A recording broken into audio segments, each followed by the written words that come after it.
Ladies and gentlemen, this round is about two countries in particular. It's about Germany and it's about Greece. Now this gives me a distinct advantage in this round because I happen to be the only debater whose partner is a Greek German.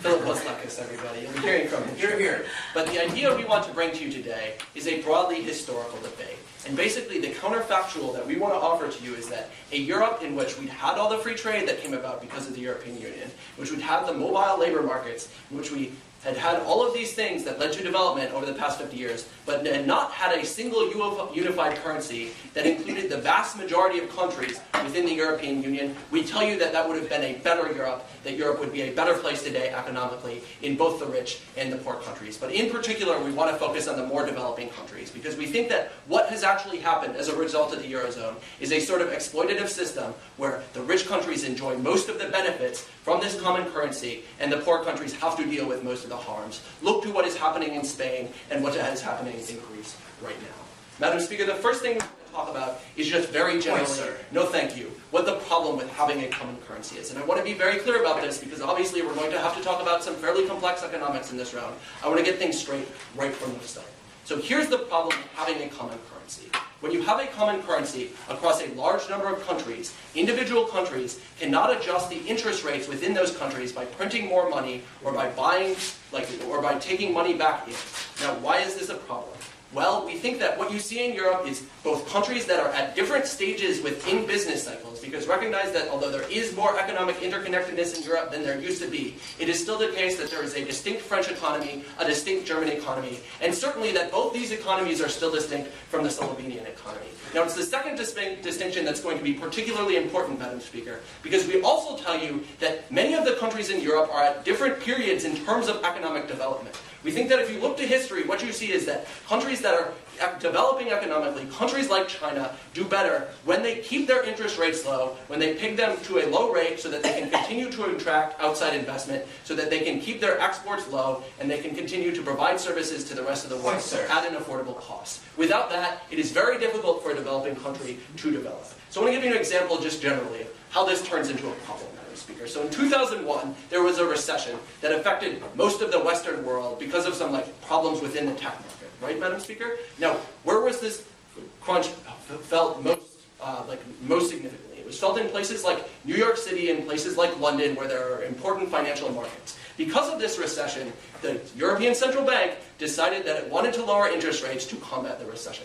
Now, this was a really big problem for everyone in Eastern Europe who was not actually feeling the effects of this recession, Madam Speaker. In fact, this led to inflationary problems within these countries, in countries like Poland, which has more people than the United Kingdom and France and Germany put together. So we think that, in light of things like that, there are going to be some big problems. Sir.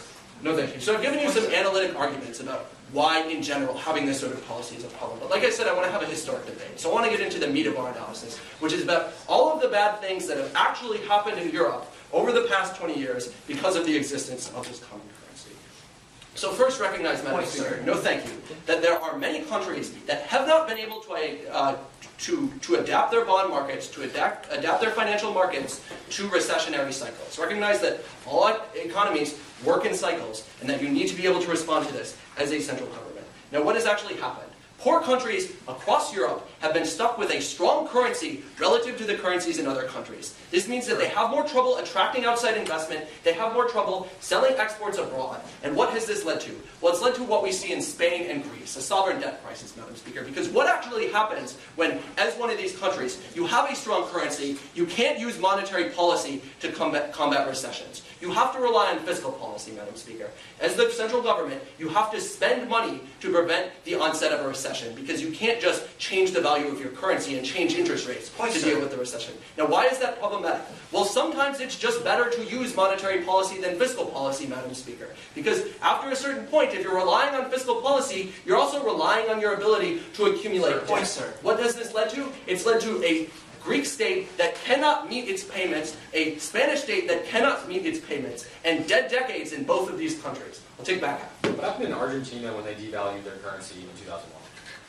What happened in Argentina? I don't know. You can make an argument about that later. That's a waste of a POI. So the third thing I want to talk about is how these countries can't adapt their policies to fix problems even now, Madam Speaker. And this is where I want to get into the clash between Germany and between Greece. Recognize that the choice Greece faces right now is between defaulting on its debts to the rest of the world, or on having a recession continue that has led to incredibly high unemployment rates, that has driven the Greek people into the street to riot and protest because they don't have jobs. Now, why is this the choice that Greece faces? Well, because since 1943, when Germany had very serious hyperinflation, they have been incredibly resistant to raising interest rates. And because Germany is the biggest economy in the European Union, they wield a disproportionate amount of influence within the European Central Bank. The European Central Bank is in Frankfurt. The people who are in charge of it are very often Germans, and Germans have the biggest influence in terms of who is in charge of the central bank, Madam Speaker. Now, we think that this is very problematic, because we think that the only way Greece is going to get out of this situation it's currently in, without doing incredible damage to its economic infrastructure and to its political infrastructure, is to actually have some sort of independent monetary policy. At the point where they have to go and talk to the Germans, who aren't facing the same crisis, every time they want to make some sort of minuscule change, we think that's a big problem. The final thing I want to talk about is how you should weigh this round morally, Madam Speaker. Because we think that what we've shown you is that, although it's true, the GDP of Europe has gone up overall across the board over the past 20 years because of this currency union, we think that that's not what this round is about, Madam Speaker. What this round is about is which countries matter most in terms of development. And we tell you that when you're comparing a country like Germany, where the standard of living is the highest in the world, to a country like Greece, where the standard of living is very low, any marginal increase in Greece is far more important than any marginal increase in Germany, morally, Madam Speaker. We tell you that raising up the bottom is far more important than assuring that there is continued growth in the richest countries on earth. That's what the monetary policy of the European Union has actually been devoted to for the past 20 years. And we tell you that is morally unacceptable, Madam Speaker. So even if they come up here and they make compelling arguments, which I'm sure they'll be able to do because they're just true, about how having a common currency just leads to some general economic benefits, at the end of the day, they have to explain to you how this common currency has been good for countries like Slovenia, like Greece, like Spain. And given that these countries are currently falling apart because of this common currency, we think there's no way in hell they're going to be able to do that. Proposition stands. Thank the Speaker for his remarks, and invite the Leader of the Opposition to open up the arguments against the motion on the floor today.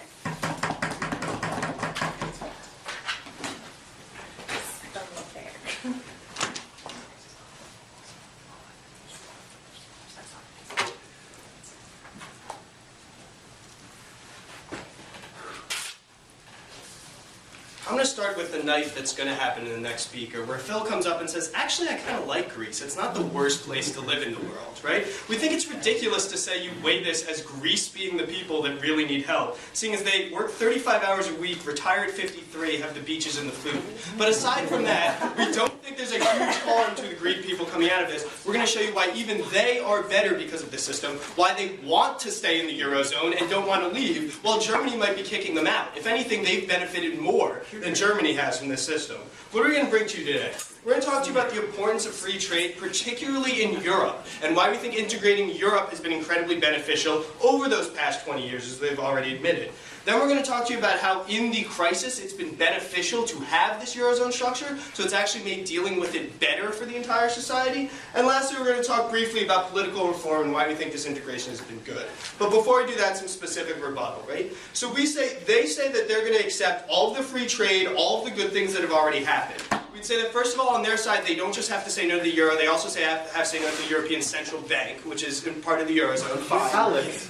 No. But second of all, that free trade and that integration wouldn't have happened had it not been for the fact that they all use the same currency. The problem of having different exchange rates would have led to less integration. We'll talk about this more. Exactly. Then they say it's exploitative, except that the poorest countries in Europe keep wanting to join, whereas the rich don't want them to, specifically because it reduces inequality and benefits these lowest countries. That's why they keep trying to get in.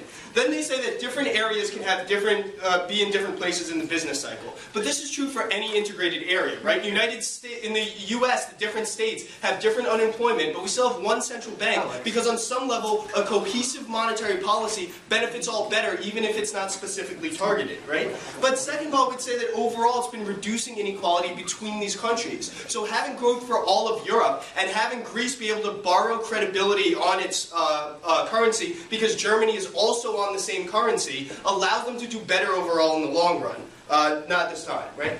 Then they say that Eastern European countries were hurt in 2001. In 2001, the vast majority of European countries weren't in the Eurozone, so we don't see how this is exclusive one way or the other, right? But second of all, that's just an argument as to why we need integration. Because the point is that certain countries doing their own monetary policy can have spillover effects. And this goes down to their argument later about Germany, right? In this recession without the Eurozone, Germany would still be changing its monetary policy in a way that would make it harder for all the other countries around to do anything to benefit in any way. But because they're tied together, because their currency is tied together, Germany at least has an incentive to not put the screws on its monetary policy as hard as it could, because it'll be hurt if Greece is hurt as well. So in fact, having them integrated makes Germany consider Greece, whereas before they wouldn't be doing it at all, right?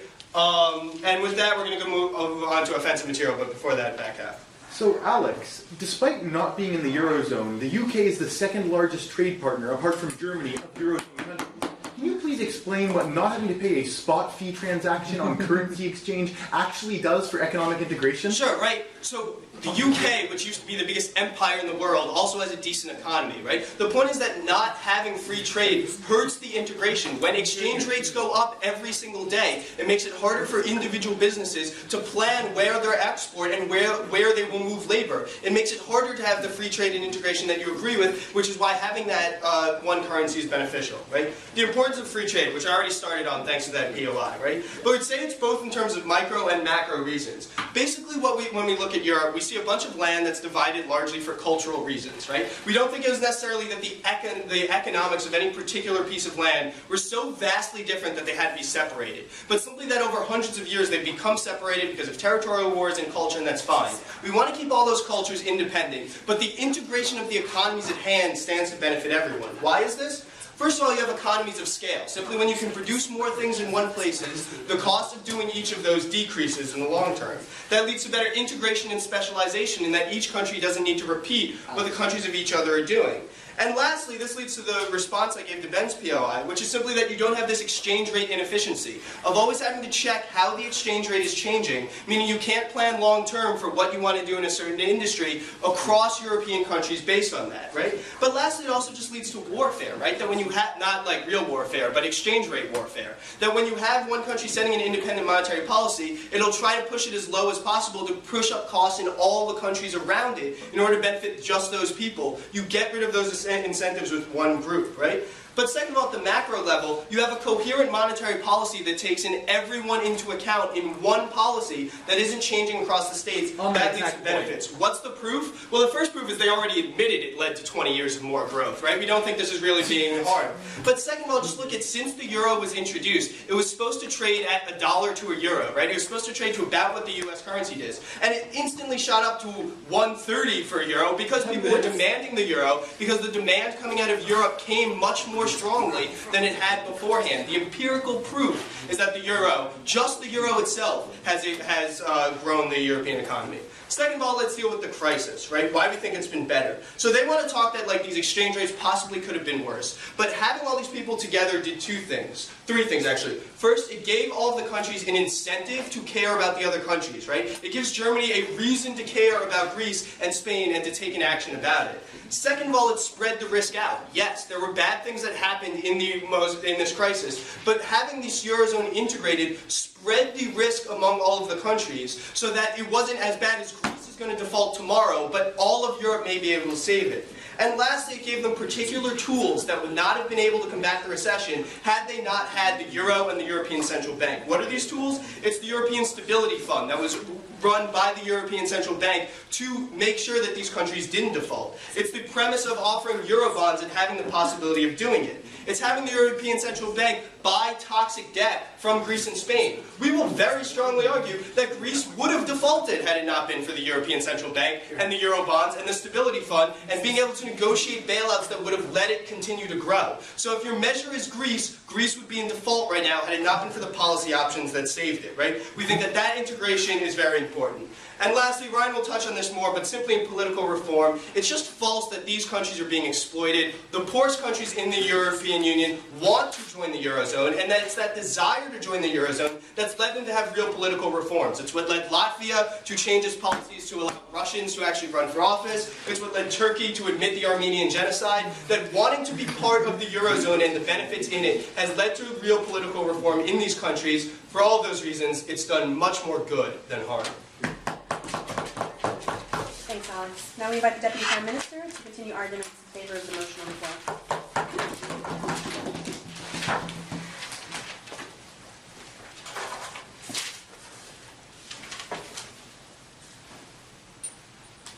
Madam Speaker, I'd like to address my extended family on both sides. Please switch off, especially if you're Germany, because I'm going to trash you a little bit right now. I'm going to attack a case which just claimed that we had 20 years of growth as a consequence of a 12-year-old currency. Madam Speaker, I think I'm going to have a pretty easy time doing so. Now they accuse Greeks of being lazy, and sure, there's a general perception, but on the whole, Greeks work the second most hours per week in the world. They work right after South Korea. On the whole, sure, Greece might not be Zimbabwe, but it's definitely not Germany, and it's definitely not Italy, and it's definitely not other countries.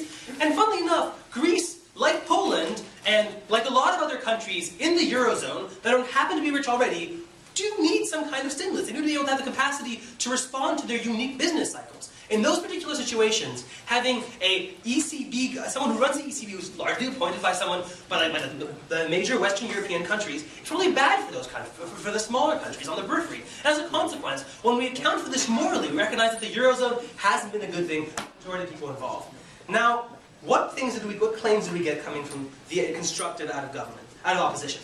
They said you had this problem because exchange rates are inefficient. Like, we didn't get a warrant for why exchange rates are inefficient. Like, probably just look at the ticker and see what the exchange rates are, and then you exchange it, and then you're done. That sounds fine. Moreover, your capacity to predict changes in exchange rates are probably easier when the currencies themselves reflect the needs of smaller units geographically and smaller economies. So if your ability to predict the long-term changes are probably better when you have to deal with don't have to deal with 500 million people, but 10 million people live in Greece. No, thank you. And thirdly, we think it's good to have differential exchange rates. We think because you have differential exchange rates, you can see exactly where it's cheaper to produce goods. No, thank you. And you can get the most productivity out of it. Not only, but there's a lot of benefits independently to exchange rates. I'm going to talk about in my extension, about why it's often good to be able to depreciate your exchange rates to increase exports, so countries like Greece and countries like Spain, no, thank you, can sell things cheaper and therefore get out of the rut that they're in. Now, the second point they made is this crazy thing about spreading the risk out, which seemed like an argument, but it was really purely rhetorical, right? Sure, you might have an European Stability Facility, but that's only that on the whole, no thank you, Germany has benefited from the loans that it's given poor countries like Greece and Spain. It's managed to cash a lot in on interest, and sure, it might have to set up an ESF, but as we've seen, the burden of history sees that Greece has yet to default. Greece is still paying insane interest on its debt, and will probably continue to do so until 2050. No thank you. That is money that is going to French and German banks, and as a consequence, the French and German policies has generally benefited much more from the construction from the Eurozone, even though it hasn't in the last 3 years in particular. No thank you. No. As regards all these crazy things that they talked about in terms of attributing peace and prosperity over the last 100 years to the particular incentives of trying to get into the Eurozone, it's totally false, right? The reason countries want to get into the EU, no doubt. There's a lot of benefits of being in the EU. No one wants to get into the Eurozone. That's why countries like Norway, no thank you, and countries like the UK don't choose not to get into the Eurozone because there's often particular benefits of staying out, like being able to, no thank you, especially in the wake of the lesson learned from countries like Spain and Greece, which need to occasionally set interest rates at different rates than Germany does, or set their depreciate the currency when they need to sell things to make their own policy when they want to have benefits. So let's see the things. So that takes care of their case. But what did my partner say? My partner talked to you about the fact that you have distinct economies that have distinct needs. Their response is well, the U.S. is one country. Sure, and the U.S. is a much smaller country, and the U.S. is a similar history. People people like from Slovenia to Germany to Spain and Portugal have very different histories and very different local systems. There are other responses to the idea about like the incentives to get in. No, they want to get into the EU and not the Eurozone. And this crazy impact about like that you need a common currency to have free trade. No, you don't. NAFTA is free trade, and there is no common currency. Between the UK and the rest of the Eurozone, there is free trade and no common currency. That was my poor partner's frame at the beginning of the speech, was like, look at all the great benefits you can get through integration and whatever you want. Just the particular impact of the Eurozone over the last 12 years of its implementation have been particularly bad. Now, my partner also talked to you about the fact that how it forces you to use fiscal policy, which incurs debts, which we've seen as a problem in countries like Spain and in countries like Greece, because they don't have the capacity to use monetary policy. They drop that entirely, and that's apparently a huge deal for countries like Greece, which are saddled with immense debts. Now, the third point is about the idea of the distribution of harms, a question of moral accounting. We said that Germany makes policy that benefit Germany, and because it has more power, it can do so with impunity. Their response being that no, Germany wants to help everyone, no particular reason given as to why. Germany doesn't really want to help everyone, no thank you. Germany's been, as I said before, making a lot of money off the interest payments, and it's been exploiting the situation. Sure, it's been towing a fine line that occasionally edges on default, but on the whole, the last 12 years have been pretty good for Germany and German banks that have lent to countries like Germany, and now have their things pretty much insured with the fact that that Europe is much, that Greece is much more integrated into the European project as a whole. So on the whole, the distribution of harms, no thank you, given the fact that, yes, it's true, is a poorer country, and the benefits to its citizens, the marginal benefits of having a little bit more growth there, are much greater than to Germans who can afford their third Volkswagen, instead of the Greeks who can now afford their first, right? That's probably something that we have to weigh significantly in this round. Now, what am I going to talk to you about? I'm going to talk about three things. Two things, I'm going to kind of briefly rehash something else. Starting with the fact that how it's good to have your own currency, no thank you, because it helps you eliminate domestic debt that is denominated within your own currency. Recognize that a country like Greece, for example, needs money. It gets that money when it needs to borrow it from, occasionally from foreign banks, but a lot of it gets from its own banks. And to get it from its own banks, it's denominated in its own particular currency. If it had a drachma, no thank you, in the status quo, Greece could just depreciate its currency, pay back its internal debts, and as a consequence, use that to get money to fund, to not have to go through austerity programs. Yeah. On this devaluation, you know what happened when Argentina devalued its currency in 2001. Guys, you're like 8 speeches away. You can make that point when you want, or I'm sure Ryan's going to make it for you now. But like, no, I have to defend hypotheticals and then you throw out, right?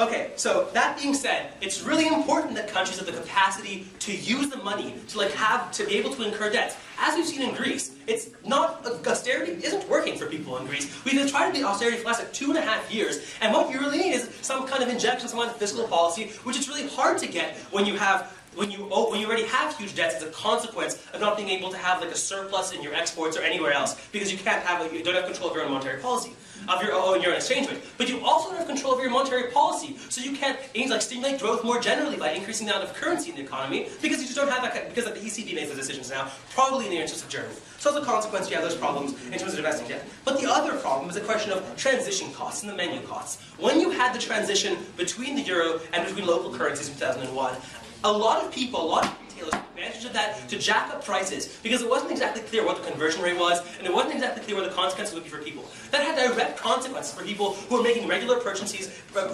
in those currencies, and now to pay a lot more for those things. Those things were costs, those are direct costs for the people, and as a consequence, Mr. Speaker, we think that the Eurozone has a legacy of more harm than good. Thanks so much. Thank you, Speaker, for his comments, and invite the Deputy Leader of the Opposition to conclude the arguments for top half of the round.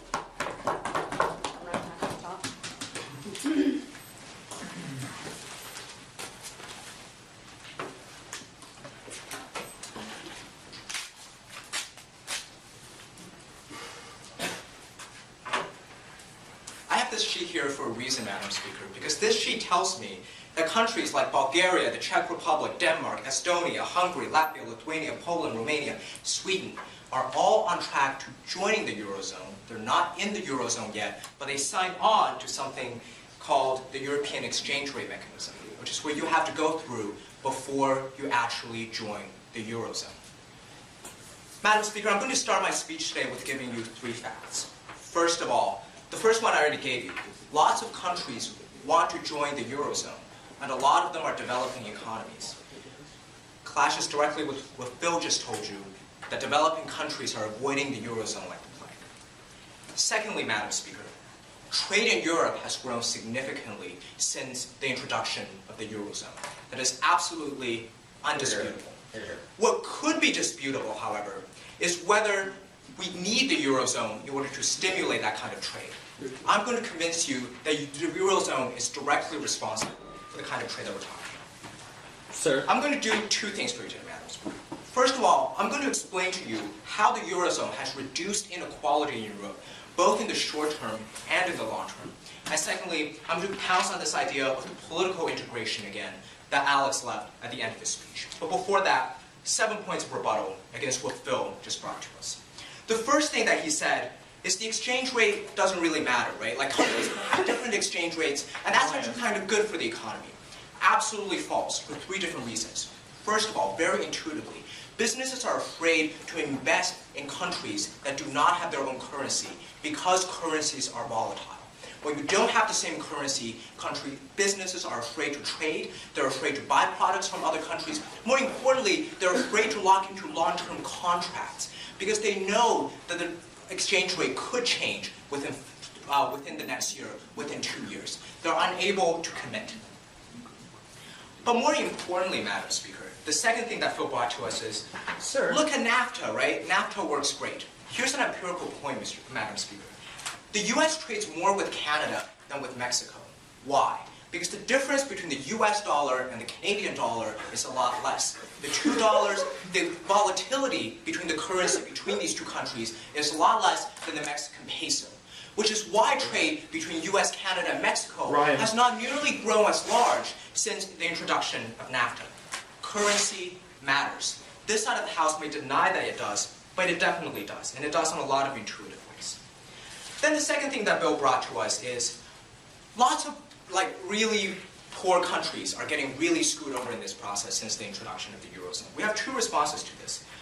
First of all, there remains an empirical fact that Greece did not leave the Eurozone after all of this crisis, right? They could have decided to do that, Madam Speaker, but they did not. They chose to stay in the Eurozone because the Eurozone has benefits for them.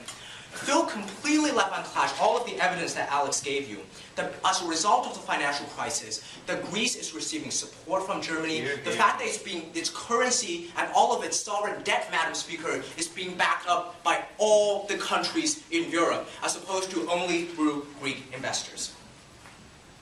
Then the next thing that Phil said is, the history in these countries fundamentally divide them, and therefore we believe that they should remain inherently different. To which we respond, firstly, that we don't believe the history and culture that divides these countries doesn't mean that they can have similar economic interests. But more importantly, we say, as I'm going to prove to you later, that it's definitely benefited these countries. The very last thing, the last thing that came out of Phil's speech is, when you have your own currency, you have control of your monetary policy, and you're able to eliminate your own domestic debt, you have your control over it. Fundamentally untrue, right? Alex and I argue, and we can hear the next speaker whether Greece would have defaulted without any interference from the Eurozone. Secondly, the fact remains that Germany is the one that might have really wanted to kick Greece out of the Eurozone because of the fact that it's now stuck taking care of a lot of Greece's problems.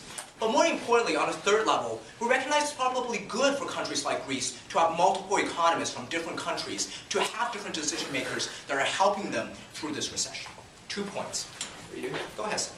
So, Greece would not have a sovereign debt problem if they'd been able to use monetary policy if they absolutely hadn't been in the untrue, European Union. The reason that Greece has a debt crisis is because it overspent and adopted a social policy that got the country into debt.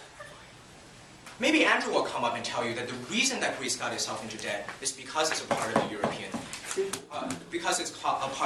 Central Bank. Alex and I dispute that interpretation as well.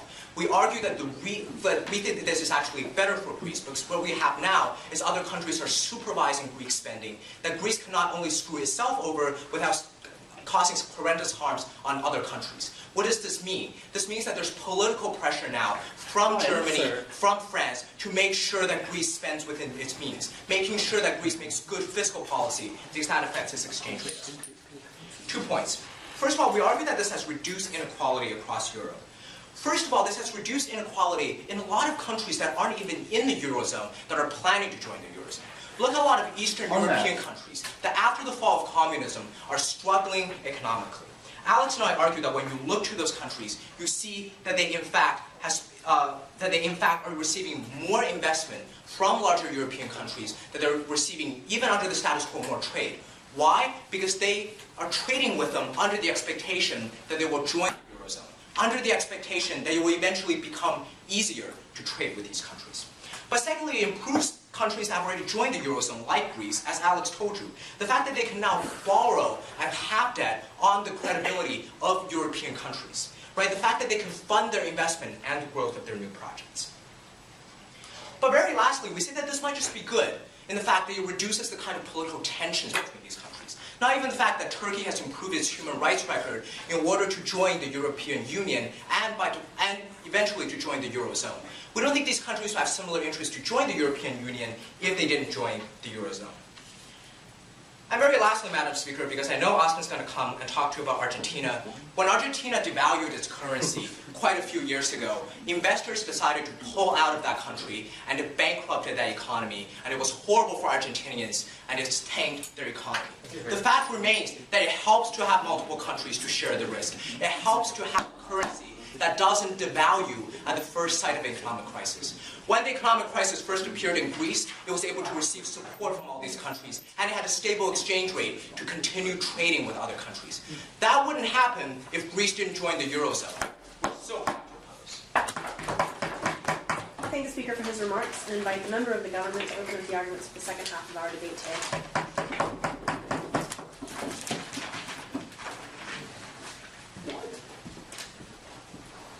Did you listen? No, they haven't. Madam Speaker, I'm going to get up here and tell you that Greece got into a debt crisis because it was a member of the Eurozone. I think that this is fundamentally the problem with what we see in the Eurozone, that it allows for a perverse incentive where small countries can just spend and spend and spend because they know that all the other countries are tied to them and inextricably linked through the same currency. And that because of that, they can rely on a bailout and they have an expectation that their own problems will be solved for them when they don't have to. So what I'm going to bring you in extension is exactly why the type of currency union we saw in the European Union was so problematic. A little bit of why it's different from the other currency unions we might see in the US. So I'm going to talk a lot about that, perverse incentives and bailouts. Then I'm going to bring you some matter on what's actually happened with investor confidence in the world economy. Because recognize, the motion was that the Eurozone has done more harm than good. So this isn't just about what's happened inside the Eurozone. It's about how this has affected the rest of the world. Then I'm going to get into some rebuttal. And in doing so, I'm going to deepen a lot of what we heard from First Prop about monetary policy.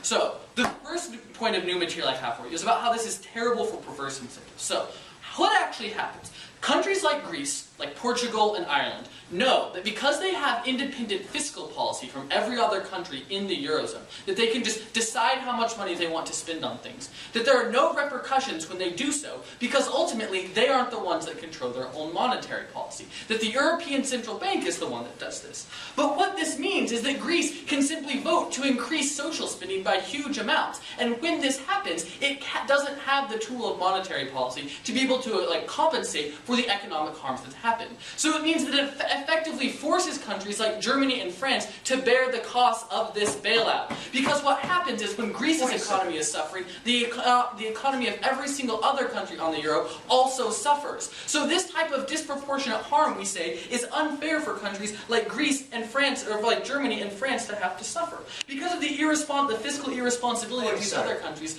countries like Germany have to step in and take action. What this means, though, is that they're inevitably forced to give some kind of bailout approach. We think this is problematic at two levels. One, just because you never correct the incentive to spend a lot of money and need a bailout. But two, because we just tell you that bailouts are empirically effective, or ineffective. Recognize that almost every single IMF bailout that happened in Africa was horribly ineffective. The IMF bailout of Mexico did almost nothing to correct for their economic problems. And we don't think the bailout we've seen for Greece is actually going to fix anything, and it's only worsened the overall economy of the Eurozone. But moreover, moreover, what we tell you is the underlying need here is a need to incentivize Greece to just stop spending as much, or incentivize it to actually be in control of its own policy. So this is something that might be different in like an area like the U.S., where the entity that can do things like issue bonds and dictate monetary policy is separate from or is the same as the entity that can decide how much money to spend. You don't have this in Greece, so Greece will always have an incentive to spend more money. We think that's quite problematic. But the second point of positive matter we're going to bring you is one about investor confidence in the world economy. So what we tell you, when the euro decreased, and it took on, and countries like Greece took on lots of debt, this means that they don't get things like good interest rates, and it hurts investor confidence. That no person wants to invest in either the Greek economy or the European economy because they're both seen as really harmful agencies. So they're both seen as really risky investments because Greece is spending so irresponsibly. But investors also recognize that Greece is tied to the rest of the Eurozone. So even though Germany isn't unstable, and even though countries like, say, France aren't particularly unstable, they're associated with Spain and Italy and Portugal and Greece. So no investor wants to invest in those countries either. So that's even worse for all the countries in Europe. But moreover, what we tell you is that there are countries like the US, or countries that import a lot to Europe, say in Southeast Asia, that rely on the European Union being stable. We tell you we would have seen a much speedier American recovery, and in general, a world recovery for the general world economy had the Eurozone not existed, and had the Eurozone never entered into a crisis in the first place. We think this type of worldwide collapse that the Eurozone only perpetuated is ultimately far more damaging than any kind of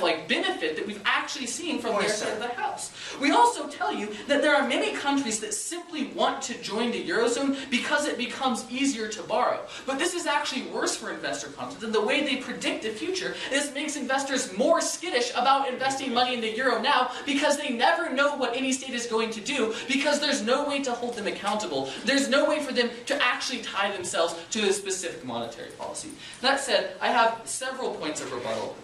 5, in fact. So, first of all, we heard a lot about first problem from free trade. So, one, just on a point of weighing, we tell you that they've only gotten free trade for the past 10 years, say. So when you're thinking of all the benefits, it's only some slight good that's happened in the 10 years versus the massive damage of the economic collapse that's happened in the past 2 or 3 years. So, more specifically, we tell you that something like a common currency is never the marginal tipping point in transaction. The actual interest rate, the actual rate on these types of transactions, 0.002. It's very marginal.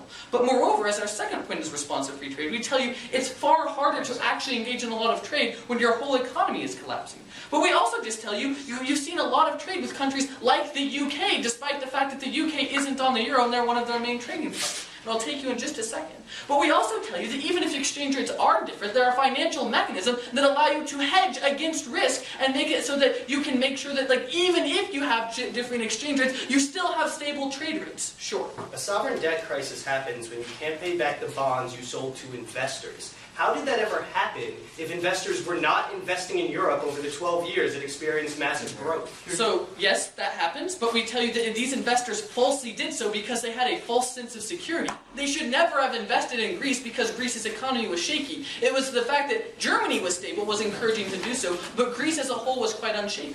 But we also tell you when you have something like monetary policy, it means you can print more money so you can pay back these loans. And so this may result in some amount of inflation, but this is actually more stabilizing as a whole. Recognize that the US has employed this tactic many times, and almost all of the world's most successful economies employ monetary policy to do things like inflate their way out of a certain amount of debt. We're not defending hyperinflation here, but also make sure they put a brake on the economy if it overheats. But we also just tell you that we don't think there's been a lot of that growth, very much trade growth, because there's been a lot just worldwide, and that's what they're actually attributing it to.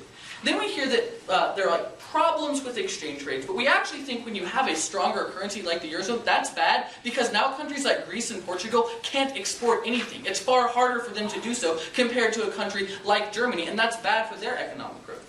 We also hear some arguments about political reform. So one, we already told you that things like political reform happen because you want to join the EU as a whole. But two, these criteria are completely gameable. Recognized in 2001, Greece simply lied on most of its application about what its debt levels were and got into the Eurozone incorrectly.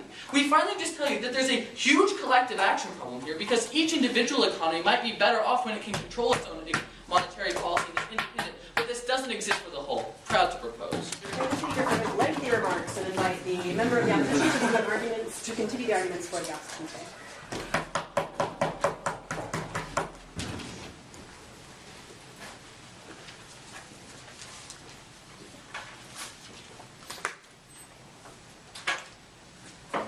So we think it's pretty telling that we asked twice, okay guys, so Argentina is the closest to the model you're proposing. This is exactly what you guys want to do. And they have absolutely no idea what happened in the closest model to what we're talking about at the time that they had to devalue. I'm going to tell you why it's really bad to be on your own when you're devaluing, why you get tremendously bad problems, not just with your currency, but with your inflation rate, with unemployment, with all types of aspects of your economy. We think it's just silly that they would ignore the best example in this case. Three extensions here. First, why countries would still experience recessions and currency crises without a shared currency.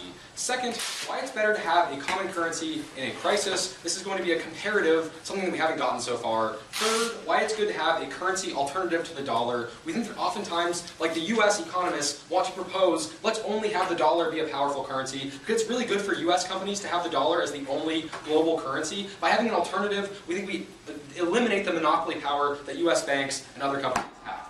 First, a couple points of rebuttal. First thing he says, that there's a perverse incentive for countries to spend too much right now. 5 points of rebuttal. First of all, we think that we have rules that are supposed to stop that. We apologize that they didn't follow them. We think that we designed this system in a way that it's supposed to stop that. We hope that from now on, people will follow the rules. We can only write the rules as well as we can. We can't, I don't know, make them play by the rules, I guess. Now we're going to make them play by the rules. Second response, that at the point that it gets too egregious, we think that France and Germany can and have stepped in and helped them fix their problems in a policy area. We think that we've allowed them to change their policy in a way that is going to help them get out of their crisis. I think that thirdly, it's going to be far better to have a group of countries that supports each other, that gives each other money when they have currency collapse, when they have really big problems in their economies, than to be on your own. I'll talk about that later. Fourthly, we think that Greece probably doesn't want to be in a situation that it is now. It probably won't be again because they'll learn their lesson. We think that in a very long-term sense, you're going to have a lot of countries that learn from these crises, that learn that you can't spend way too much, that learn that you can't lie. Basically what we have in Greece is just a couple of really evil people who have lied for the past 10 years. We don't think that is a particularly great thing that we're opposing. We think that all we have to say is that as long as we can structure the game in the future to make it work better, that the euro is going to be powerful and good in the future. Finally, he talks about how banks aren't changing and how banks are really bad. I think banks are totally reevaluating the way they lend to Eurozone countries. They're evaluating the actual risk associated with the euro and with that country. We think that they're not just looking at oh, you're tied to Greece or to Germany, that's a good thing. So second thing he brings us, that harms other countries, particularly those in Europe. Two responses. First of all, I think it's very hard to separate. It's very, really difficult for us to separate this from the other economic problems that we're having right now, the other recession. So we don't necessarily know that the problems that he's talking about are actually influencing the US in the way that he says. We don't think he provided a very good causal link for why that's happening. I think second of all, it's relatively small compared to the collapse of US banks and other problems we're seeing in the economy. We don't actually think this is a major problem outside of the Eurozone. I think it's really a problem inside the Eurozone. We'll even talk about how it's better off in the Eurozone having our policy. So first, why countries would still experience recessions and currency crises without a shared currency. So obviously we think that countries would still experience recessions without a common currency. We don't even think this is really contested. We think the US is experiencing one right now. We don't have a shared currency with anyone. We think the UK used to experience one in the 1970s. People experience them all the time. Recessions happen. It's part of the business cycle. But why, more particularly, why would currency crises still happen even if we got rid of the common currency? Well, first of all, they just have historically still happened. We think that you look at Argentina where they had a currency that was tied to another currency, and at the point that they still had a huge problem when they had to devalue. We think that secondly, you're tied, the real reason why you have currency crises are tied to the incentives that governments give to their citizens. So Germany gives huge incentives to its citizens to export and to save. Greece gives huge incentives to their citizens to import and consume. They do this changing things like the retirement age or having fewer benefits for workers in Germany relative to Greece. We think that Greece essentially goes by the model that goods are coming in and debt goes out, and Germany goes with goods going out and debt coming in. The point is that we think that you're going to get imbalances in the system at the point that politicians influence markets in the way that they want. We think that you're still going to get imbalances where Greece still imports a lot and still gives out lots of debt at the point that their politicians are saying this is what you should be doing and are passing legislation saying that this is what you should be doing. I mean, those are the imbalances we get, not because of the currency, not because of a shared currency. So why is it better to have a common currency in a crisis? No thanks. This is going to be comparative. We think that, like, we asked the question that they just haven't been able to respond to. What happens when you don't have partners to lean on? Well, let's look at Argentina. So finally we get to Argentina. No thanks. We think that they lost control of their currency in 2001, had to devalue. What did you see? You saw, first of all, like immediately half of their savings disappear. Because at the point that you devalue by 50%, half of everything I've put in the bank is worth 50% less. So half of every person's savings in the country disappear overnight. We think that secondly, you get GDP contracting by 11% in 1 year, a crisis that makes the US crisis right now look like a joke. You saw 51% of people at that time were either unemployed or living below the poverty line. You saw a 2-year suspension of the court system because every company in the country would have gone bankrupt if you would let courts operate in the normal way. We think it's far better to have partners. I'll talk about that in a second. Go. So unlike you and Ryan, I don't have sheets of paper with the economic history of every country in the world. But I do know this. The United States has dealt with 95% of its downturns in the economy since 1900 by using monetary policy. Wouldn't it be good if Greece could have done the same thing instead of accumulating debt? No. Because, and what we're saying, probably the reason why we're winning this debate is because we have these sheets. The idea is that we have these, that you need a common currency, or you don't need a common currency to have crises. I've already shown that. We don't think the U.S. has a similar system because they don't have a common currency with other people. We don't think, like they have problems as well.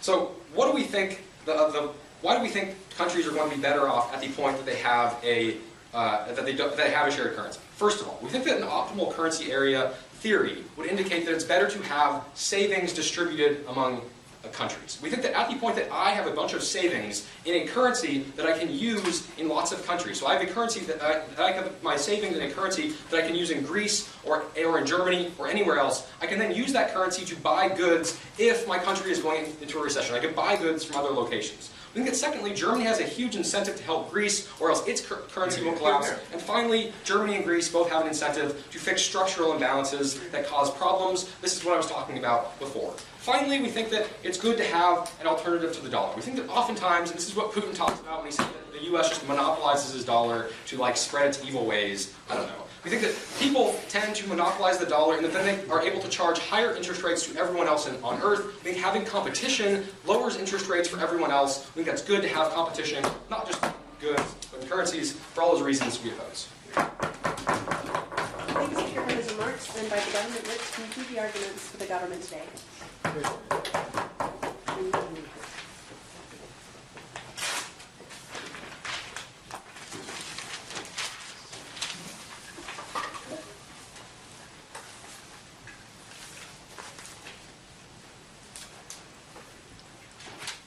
Madam Speaker, Phil and Sam might not be economic historians, but at least instead of listing facts, they actually provide analysis as to why things happen.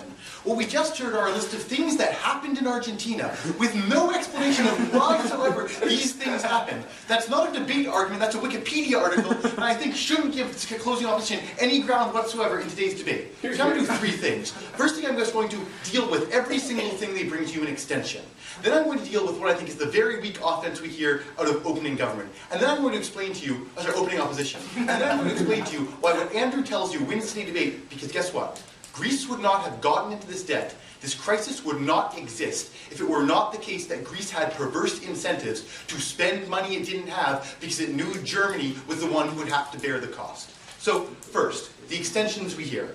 The first thing is, well, people still experience economic problems. Yes, that is true. There are recessions. The question is, how bad are these recessions? Because recognize that the recession which Greece is currently feeling is much, much worse than any recession that has occurred in the United States in the past 100 years. So, why is this the case? Well, we think it's the case for all the reasons I'm going to illustrate to you later. But moreover, all they do is give you other examples where there have been other bad recessions. They talk about Argentina. They talk about numerous other examples. But recognize that every single one of these other examples they give were situations where there was a pegged currency, which largely has the exact same effect as having a common currency. Because what you do when you peg a currency, you say, well, we're going to fix the exchange rate between our currency and another. That does the exact same thing, so all the examples they give actually work against them because they're in the same economic circumstance. And then they say, but the problem is there will still be recessions because it's all about the incentives. But the point, and the very thing that Andrew brought you, is Greece would not have been able to afford to offer its citizens the really, really awful incentives it did if it wasn't able to borrow against Germany. The problem was it was able to borrow against Germany, which allowed it to give all these awful, awful incentives that they hate. So for that reason, this point is purely counterproductive towards their own side of the debate, and you simply turn it and use it against them. With that, what's the second thing we hear out of their extension? We hear, but countries like Argentina made a bad decision. So Phil and Sam aren't economic historians, but recognize they're also not mandating that countries introduce bad economic policy. We recognize it's the case that sometimes countries use monetary policy poorly. So will the EU sometimes use monetary policy poorly. But the question is it better to have a blanket policy like theirs, or allow people like Sheng-Wu Li, who's probably going to be the chairman of the central bank somewhere at some point, to make those discretionary decisions for each individual case? What we're telling you is that even if Argentina messes up occasionally, we'd rather allow central banks, who are probably a lot smarter than all of us in this room, to make a case-by-case decision and use their best discretion to decide what policy is appropriate then, because we think they are much better able to know the situation and make the right decision for that situation than we are, and particularly they are, in trying to make an absolute ban of a particular type of monetary policy to be used in Europe in this case. I think the idea that Argentina made a bad choice is absolutely absurd. But moreover, what he here says after that is, well, we think the reason Argentina failed was because they didn't have their money distributed through multiple countries. Recognize that distributing your money through multiple countries is only actually beneficial if those countries use different currencies. Because if those countries use the same currency, then you're exposed to the same risk no matter which country you put your money in. So therefore this argument makes absolutely no sense. But the final thing they tell you is they say, look, it's really important to have an alternative to the dollar. So, firstly, it's not if that currency is then going to default and cause all the people who invested their money to lose a ton of money and lose financial confidence in the world economy. We'd rather have a slightly higher interest rates than have huge default and the economic crisis we are currently in. With that said, I want to get into the other issues of today's debate. So, firstly, what offense could they possibly have that could possibly make you want to vote for side opposition? Well, increased trade. So let me deal with this. So yes, trade in Europe has increased. That's generally what happens when you get general economic growth. But here are all the reasons it's not due to the Eurozone. So what does it actually mean to have a common currency? It means you don't have to pay the 0.02% spot transaction fee. It's very, very little difference. That's why like UK trades pretty well with all the Eurozone countries. But what arguments did they give you? They said, well, it stops future uncertainty.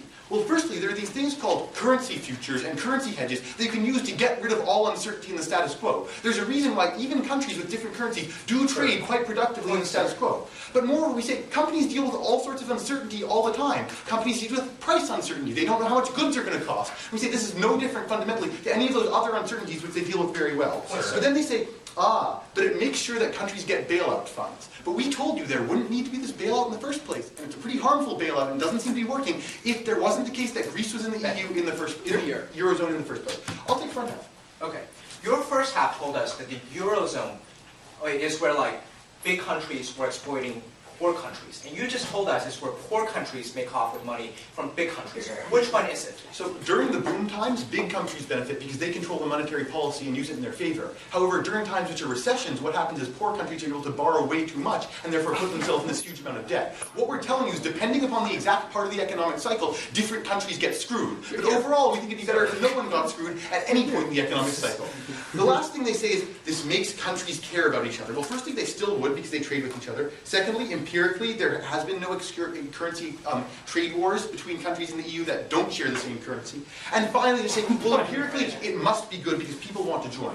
The reason people want to join is because there's a collective action problem, where maybe all the small countries would be better off if they weren't members, but in order to compete with other countries that are small that are members, they feel pressure to join. We think it'd be better off if none of these countries actually had joined in the first place, and that's fundamentally true. So that said, given that this is sort of the only offense they get, and I just don't think it's absolutely true, what do we tell you? Well, firstly, we tell you that there wouldn't be the economic crisis right now. Because why did it happen? Because Greece, Spain, Ireland, Italy all spent way too much money and got into a lot of debt. And the reason they spent this money is because they knew that they were really spending Germany's money, because Germany's the one who's paying for all their bailouts right now. So what responses do we hear this? Firstly, he said, we have rules. Actually, no, they don't. There is no fiscal union. That is a lie. Secondly, he said, we can change policy. But the problem has been that Greece is totally unwilling to change policy empirically in the status quo. The third thing he says is, still have a group, good to have a group that will support you. Well, you can still have the EU without having the Eurozone. And his last response is, well, countries will still learn from crises. Well, firstly, Portugal and Spain and Italy didn't learn from what happened to Greece. But secondly, for the very same political incentives he tells you that politicians are focused on the short run and want to provide goods to people in the short run, politicians will still spend all this money if they can because they know that it's important for their political future, even if it is actually good for the country in the long run. So we'll still get these crises. That's really important. But the final thing we tell you is that you fundamentally harm other countries. And he just doesn't address this. All he says is it's hard to separate what actually occurred. But Andrew gave you good reason to believe that the reason we are in continued recession right now is because of what happened in Europe, and that wouldn't have happened if we didn't have this recession and this bailout. And on all of these grounds, we're very, very proud to propose. Thank you. Next speaker for his remarks and invite the opposition leaders to conclude the round 5 debate.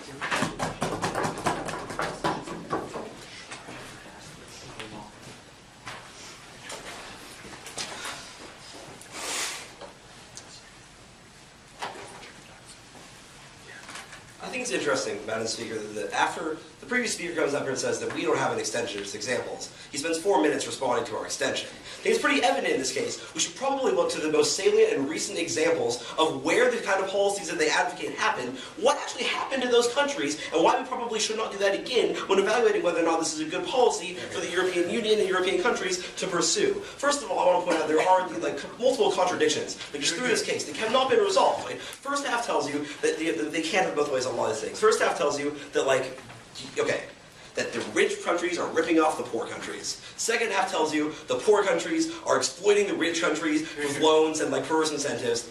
That cannot coexist on any sort of continual basis. I'll give some more contradictions when I get to them in my speech, but that's the main one I want to point out. I'll crystallize this debate in 3 ways. First, in terms of overall progress. I mean, this is European Union growth. I'm going to talk about that. Second, the incentive structures this creates. Third, the failures of sovereign monetary policy in the past and in the future. I believe this incentivizes that in a bad way. No, thank you. Overall progress. Both sides agree, first of all, and this is first and foremost, that the last 12 years since the European Eurozone has been largely integrated, growth has happened, right?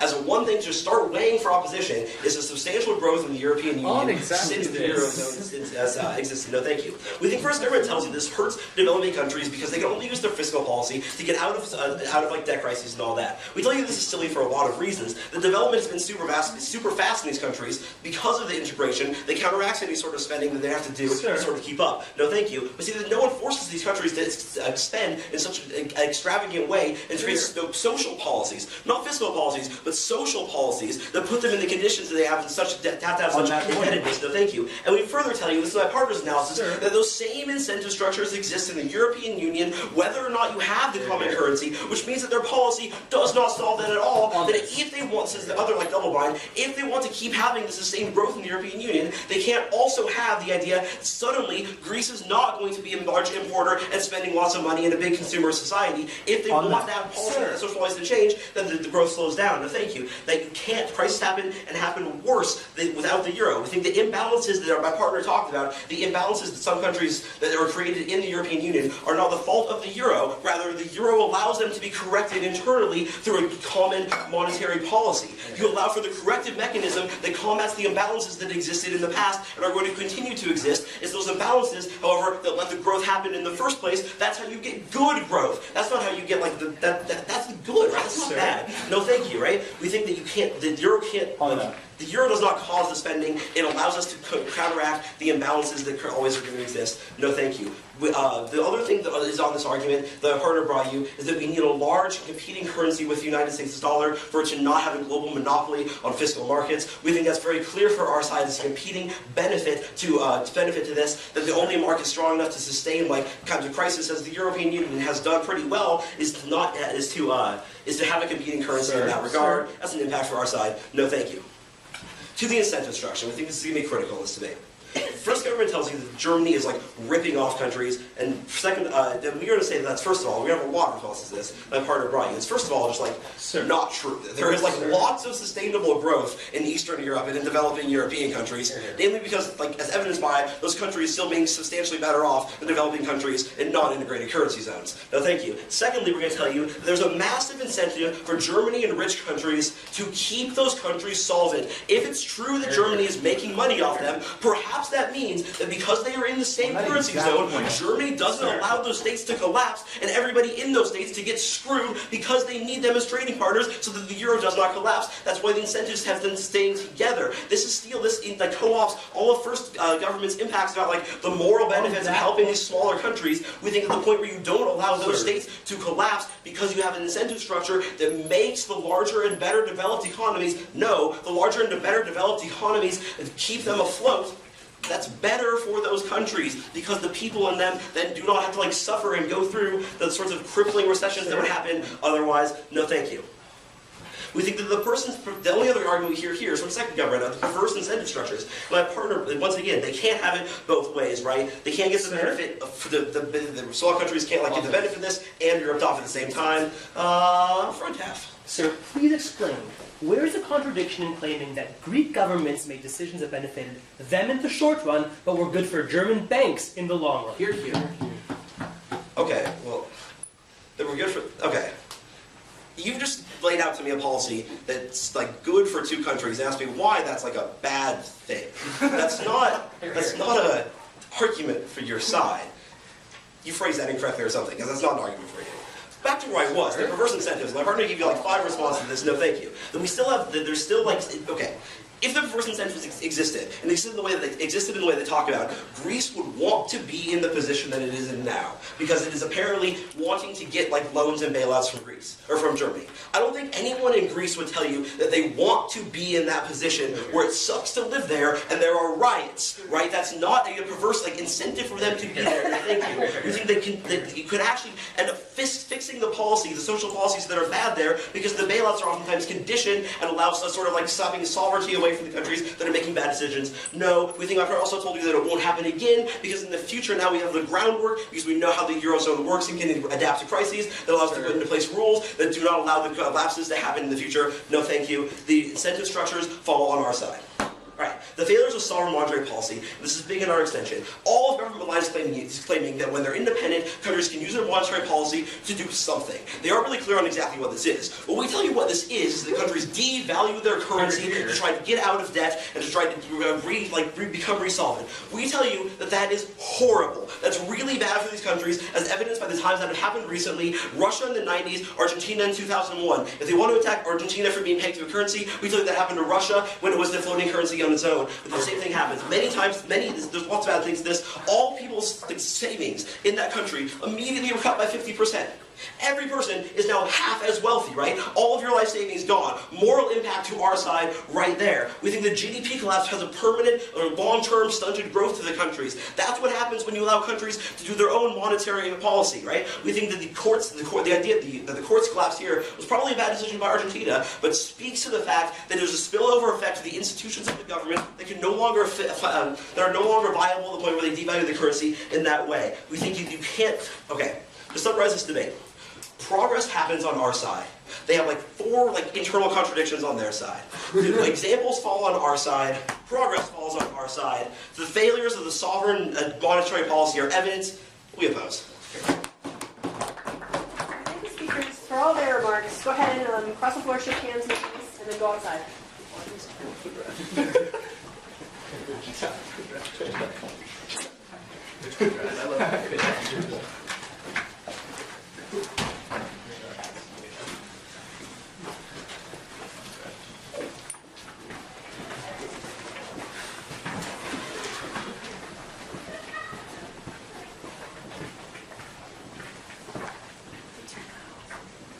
Do you want us to close this? Hold it too, just in case. Okay. Thanks. I don't want to get